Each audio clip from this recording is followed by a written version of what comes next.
In today's video, we're going to show you how to build a great grip on the golf club to help you play more consistent golf.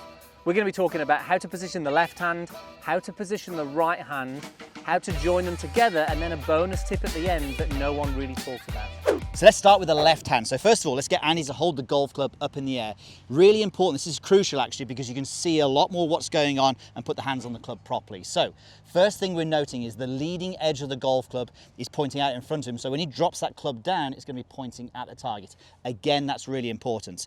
So we've got the butt of the grip around belt buckle high, and then we can see he's got the club at kind of eye level here. So from here, he's going to get his left hand on the golf club. Now, the way we're going to do this is, and this is where the True Grip glove is really good, we want to make sure that the club is running diagonally from the bottom of the little finger to the middle of the index finger. So Andy can see all of this going on. This is why it's crucial to hold the golf club in the air like this. And then from there, he's just going to rotate his hand all the way around the golf club. Now, what this will do, it'll get him so that his left thumb is ever so slightly down the right side of the grip. And then from there, you can probably see 2, 3, maybe even 4 knuckles on this left hand. 3 knuckles, definitely the blue 2 indicators, and the third knuckle there as well. And there's this cup in here and this on this left wrist. And we can also see that we've got the V between the thumb and the forefinger, which again is created by this indicator here. It's kind of going up towards his right shoulder. A great indication of this, if you've got it right, means that you'll be able to actually hold the club just in one finger like this. Ben Hogan talked about this in his book, Modern Fundamentals. The club sits underneath the fleshy part of the hand like that. What we don't want to see, which we see a lot of, is the club. This is why we don't want to build it down here. It sits too much up the palm here like this, and therefore it wouldn't be able to stay stable there.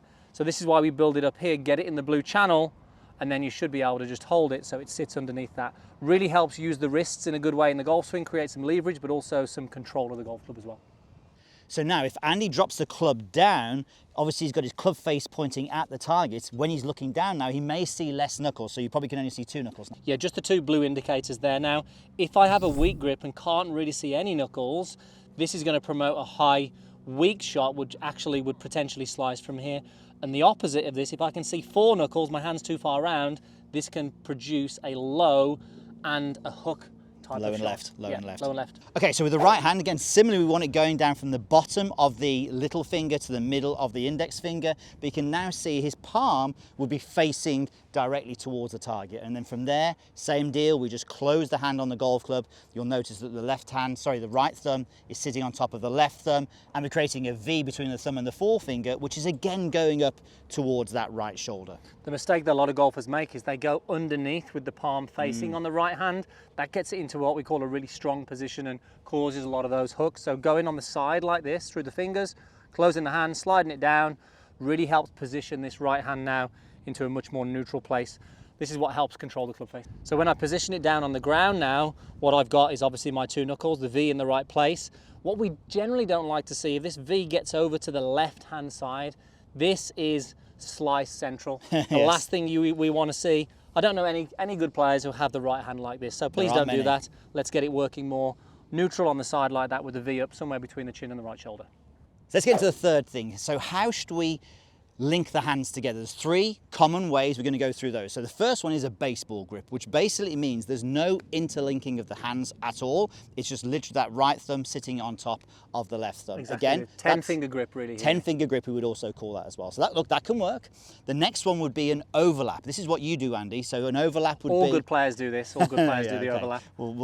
There's a theory in a moment that might blow that out of the water, but from here, all we're going to do is going to get the little finger on the right hand to sit on top of the index finger on the left hand, or maybe in the groove between the index finger and the middle finger. So that would be what Andy uses and what I use. Now, the third one is the interlock grip. This is what blows Andy's theory out of the water, because this is what Tiger Woods and Jack Nicklaus use. Okay, so... Who are they? Exactly, who are they? All this is now is you can see that he's just interlinking the fingers like so. And now this might be great for someone who's maybe got slightly smaller hands. I think that's what we hear a lot, and for a junior golfer maybe. But yeah, that's obviously used by those guys, so we can't discount it all. Yeah. But you were just doing something there, Andy, where people get this wrong. We don't want to make the This is mistake crucial. of just going so deep in the interlock there, because that positions the right hand too much in the palm, which is obviously what we don't want. Position the hands in the right place first, then join them together without changing that position of the right hand. That is the key thing there. And all we would say with this is there's no right or wrong with this. No. This is about you just experimenting, going, well, how does it feel? Which one feels good? But more importantly, which one gives you the results Yeah. that you actually want? I'd like to know from you as well. Let us know in the comments, which one are you currently and which one do you think you might go to? One thing that's paramount as well whenever you were doing all of this, Andy, is making sure that this club face, this leading edge, is still pointing up in the air when you're building this. A lot of people will start moving that off and then they have the grip Well, wrong. got a fantastic and then grip. And then they start moving around and positioning it differently, and obviously there's no point in doing it that way. Okay, bonus tip time. Okay, so fourth bonus tip is grip pressure. So a lot of people don't talk about this, or they don't even think about this, and there's definitely some different schools of thoughts. And again, there's not one specific one for you. A best way to do this is to actually experiment. If you think about a Sam Snead, he'd talk about holding the club quite lightly, as though you're holding onto a bird maybe, you're not letting it get away. Whereas Tiger Woods... Tube of toothpaste, some There we people go, have tube of said. toothpaste, yeah.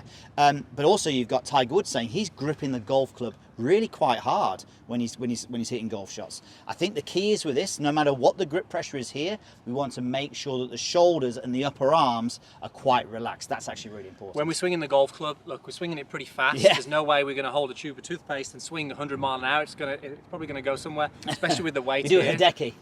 I am pretty firm when I'm swinging the golf club. When I'm practice swing, it's pretty light. But Interesting. when I'm swinging the golf club, it's naturally going to be firm, but my arms and shoulders are super relaxed. What we don't want to do is grip super tight and then tense the arms and shoulders. That's really going to restrict the motion and the hands, which we don't want.